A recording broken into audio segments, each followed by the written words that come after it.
Hey everybody, this video is to highlight the first quarter release for 2022 with new updates and improvements to your AGI Compass program. Let's take a look at all of these new improvements, and of course, as usual, if you require more assistance than this video was able to provide you, I encourage you to contact your AGI Compass support representative at 1-866-278-9530 and book an online training session today. First and foremost, as always, get logged into your Compass system. The first new improvement you're going to see is right off the farm pillar itself. In the submenu, we have this section called Maps. And here's where you're going to be available now with our new feature to print your maps. So I'm just going to turn my pins on, and you can see here we've got the custom crop view, everything showing.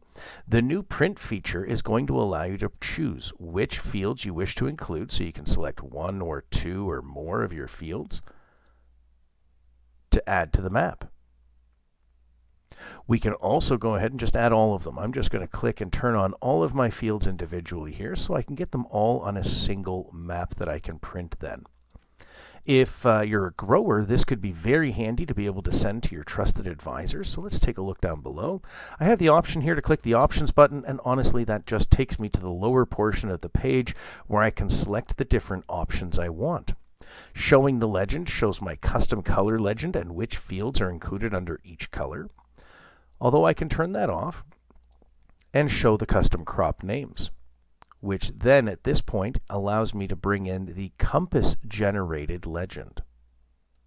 I can also choose to show all of my field names, which I have here, or I can turn those off, and I can either choose to show my pins or turn them off.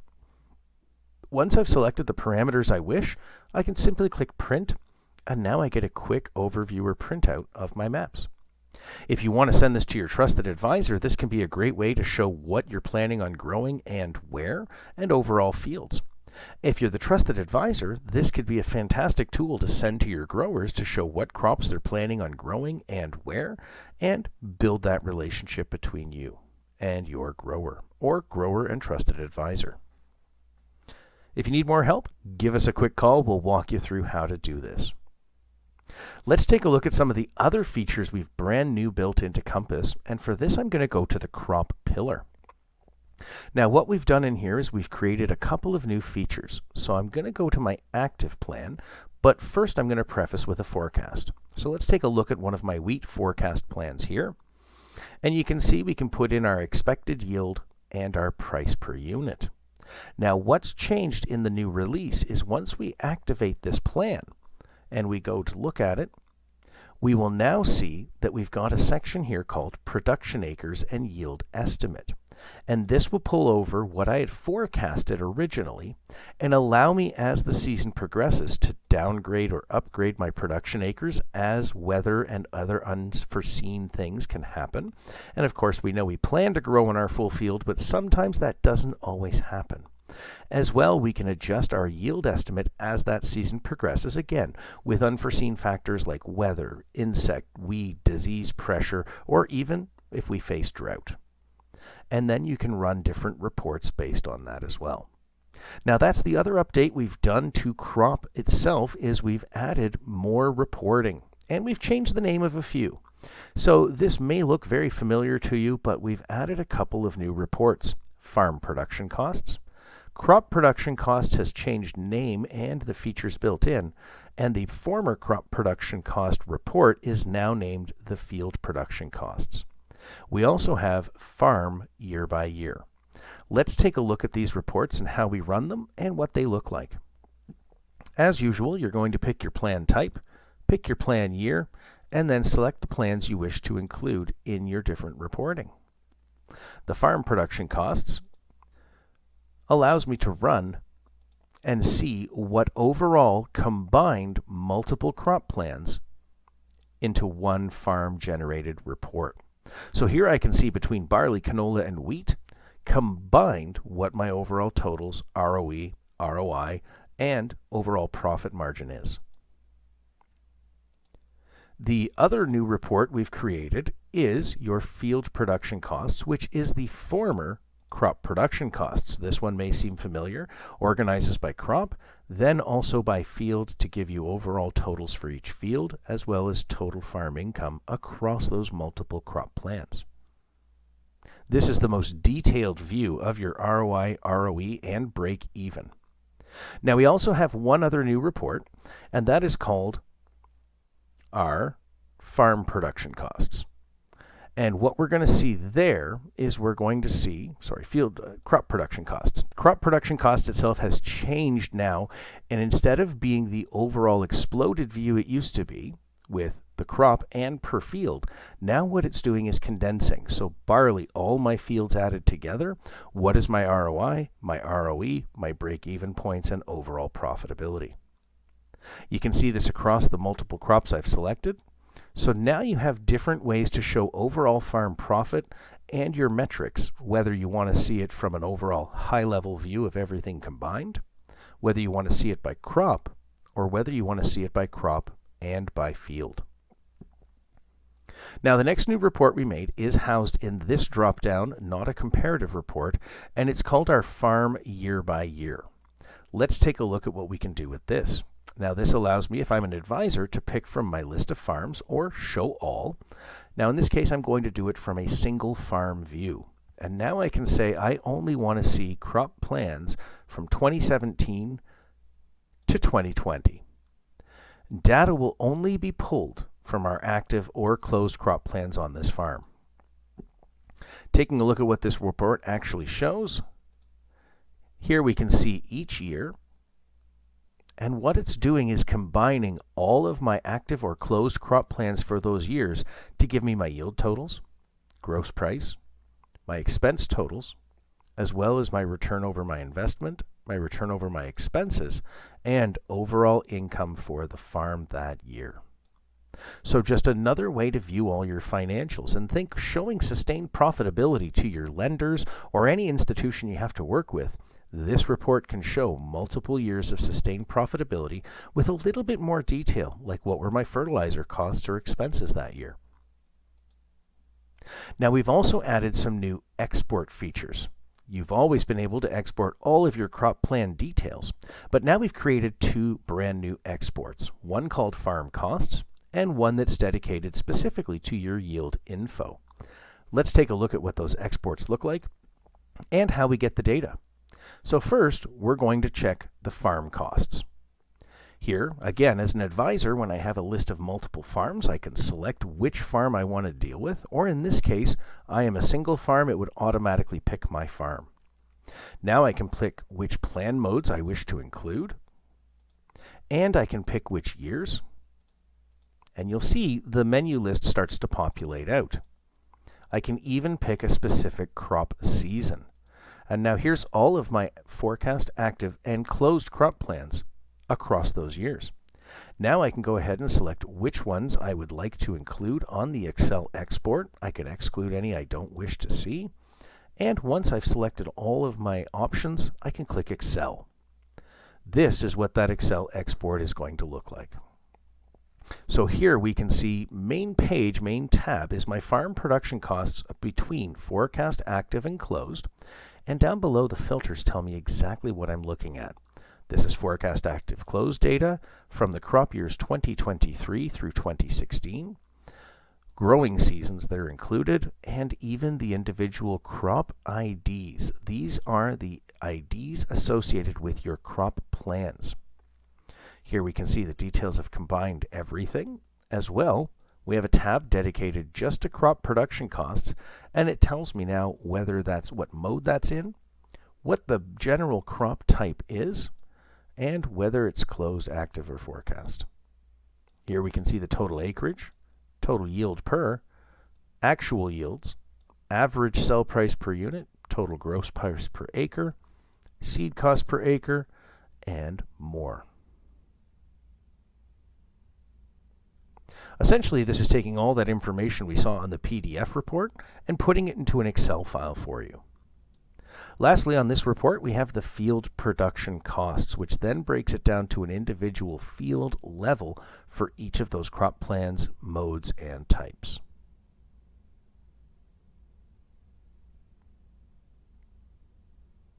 This gives you another way to look at all of your data and gives you more availability to track your different pieces of crop data and financials and work closer with your advisors or lending institutions.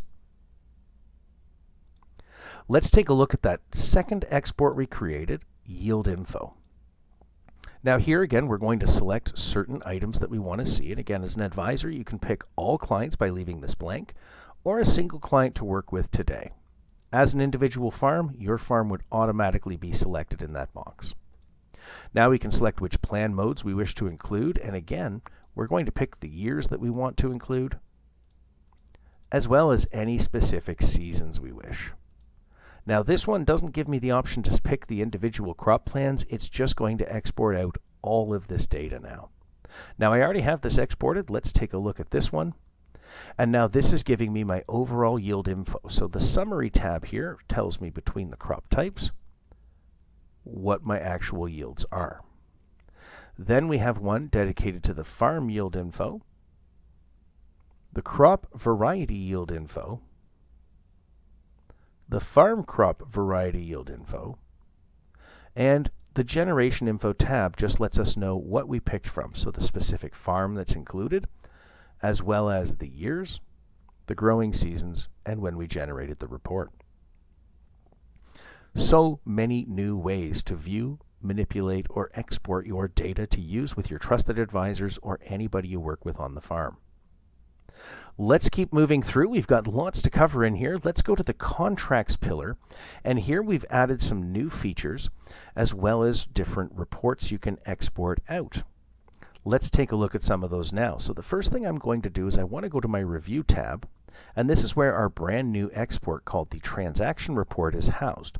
However, I also want to show you under shipment review some very cool data features we've added.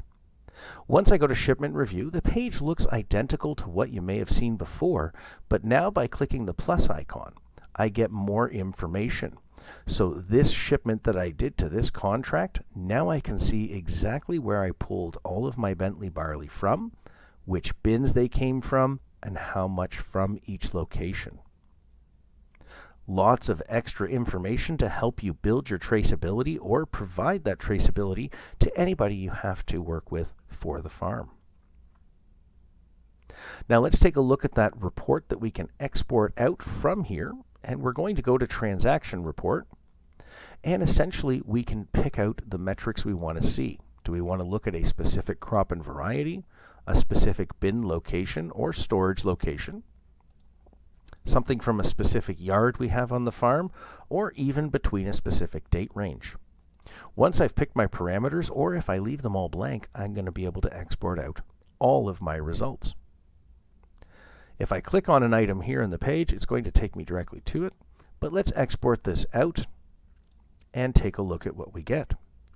Now we have a complete transaction report following all of our bushels from an input or a harvest in, and as well what shipments are related to it. So I have full traceability to track all those 5,050 bushels that I brought in as a harvest. I sent 1,250 out to Patterson Grain and 3,800 out to Linear Grain. Date, time, rate, everything included, including any dockage or adjusted quantities for the actual shipment. Think of this report like a history of your bushels from the field to a storage location, from a storage location to a contract and a delivery. Again, building those layers of traceability and providing a historical document showing what you brought in, what you shipped out, and where it went to. Next up on our list of improvements, we're going to go to List Management and our product listing. Now for this, I'm going to switch to a different web browser, and I'm going to select Product from the top.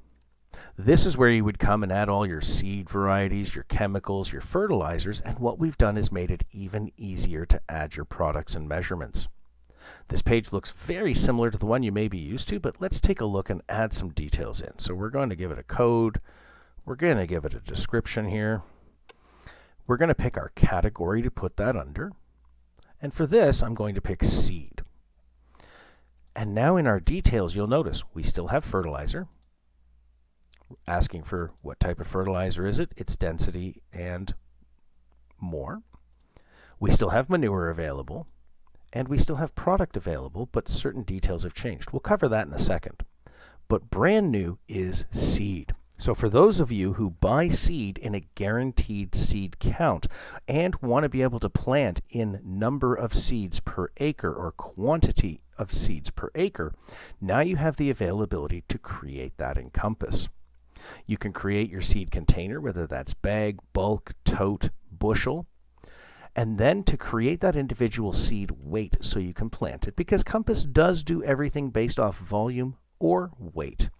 We're going to ask for the number of seeds in that bag. So in this case, I know there's 80,000 seeds in my bag, and my bag weighs approximately 50 pounds. Now what I can do is come down here and put in my unit selling price for that bag, 220, my unit cost, and click Save. What Compass now does for me is it identifies that I have a bag with 80,000 seeds. The bag weight is 22.67 kilograms, the equivalent of 50 pounds. And now I have bag as a measurement, kilogram, pound, metric ton, and seed. The display unit, as it always did in Compass, allows me to pick which item I want to have default to the top of my drop-down menu when I'm selecting this as an application on a crop plan. Now you can add seed in multiple ways. Let's take a look now, though, and we're going to add another product. Let's add a few more here and just look at some of the differences we've changed. And this one we're going to actually make a herbicide. So, fertilizer, manure, seed, but this is a product. Now what's changed in here is the ability to select is it dry or liquid, and instantly if I select dry, I get dry measurements. If I select liquid, I get liquid measurements. But now what I can do is I can select, do I want to select a base unit, one of these pre-selected measurements, or do I want to create a container? So think of those of you who buy by the case, by the jug, by the tote. You can put multiple units in here. Now some of the principles in our product additions from previous videos will apply. Let's take a look here and let's use our base unit as jug. Now I can say how many liters come in that jug. We're going to call it 10 liters. And I pay $256 for that jug. Now I can go down and save. Compass now knows this is a container size for me, and it adds jug, liter, US gallon. What I meant about some of the previous product additions still applying here is when you want to add an alternative measurement, it's still going to pull that base unit in. So if I wanted to add something less than jug, let's say ounces, now I need to know how many jugs go into that ounce. So I would have to do a little bit of division to find out how many jugs at 10 liters are in 1 ounce. However, the opposite applies. If I want to add tote and I know there's 100 jugs in a tote, I can easily add that way as well. Now we can add a product again. This time we're going to do it as a dry or a liquid, but we're going to do it without a container.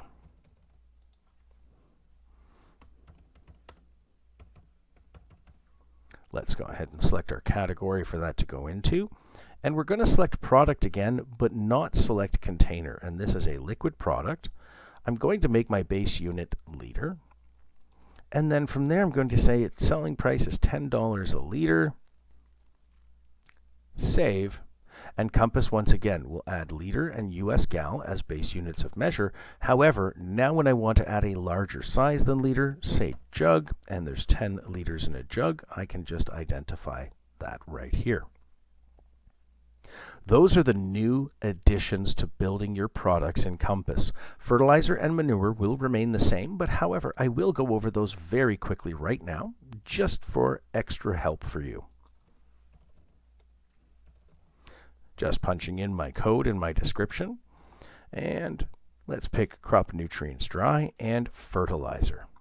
Now I can select is this dry, liquid, or ammonia. Well, I'm putting it into my category crop nutrients dry, which I custom created. And now I'm going to punch in my density, whether that's kilograms to liters or pounds per cubic foot. In this case, I know it's 48 pounds per cubic foot, and that backfills the density kilograms to liters. The same would apply if you filled out the kilograms to liters. It would give you the pounds per cubic feet. Now, all of our fertilizers still will have a base of metric ton, but we're going to add alternative measurements in there for you. So let's put in my price per metric ton and save. Now, as you'll remember with fertilizers, it adds multiple units of measure, and again, I can select my default to show in my menu. But I have one last step to create this as a usable fertilizer in Compass that can track the actual nutrients applied in pounds per acre. And that is this button right here. Once I've saved the product originally, now I can go edit composition and put in what those actual metrics are. In this case, let's say it's urea, 4600. I'm going to put in 46 for my percentage on nitrogen, save, and now this is a fully usable fertilizer in our blender on the farm profile, as well as an individual application on your crop plans where, based on the density and nutrient makeup, we can calculate your actual pounds per acre applied. Lastly, let's take a very quick look at manure because we're already over 20 minutes in this video and you've probably fallen asleep on me. Let's take a look here at adding that. Quickly, we'll just type in our code and description. We're going to put this under dry and click manure. Now with manure, we're not tracking nutrient percentages. We're more tracking the density for an application rate. And here's where you can say your density is 1 kilogram to liter or alternative measurements. Put in your selling price or cost per metric ton. Now if you're using your own manure, obviously that's $0 to you. You can just save the product. And now we've built a density and we get our alternative measurements. We can apply that manure. Thanks for watching this update video. That has been our new 2022 first quarter spring release. We're anticipating adding more to the Compass program as this year progresses, but if you require more assistance than this video is able to provide you, please give your Compass support representative a call at 1-866-278-9530. Thanks for watching and have an amazing day.